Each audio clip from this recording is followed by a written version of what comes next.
តិពីឲ្យអៀងបានជន់ប្រតិពីឲ្យអៀងបាន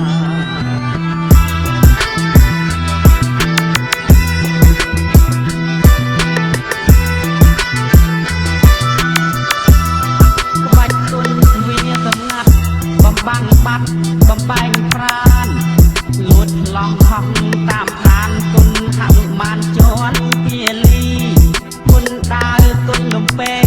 លូនចេញខេងចេញវាពីរវាបាត់ចាប់លើកលីជួយជីវីឲ្យយ៉ាងបានជួយជីវីឲ្យស្នះបាន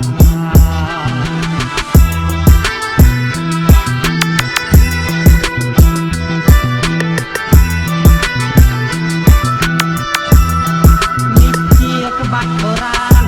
ជួនគ្រប់ប្រាណមិនត្រូវភ្លេច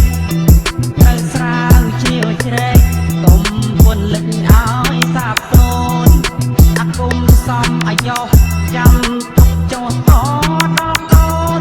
ក្បាច់លូនក្បាច់ក្រាបលូនមានក្នុងក្បួនយុទ្ធសាស្ត្រខ្មែរមានក្នុងក្បួនយុទ្ធសាស្ត្រ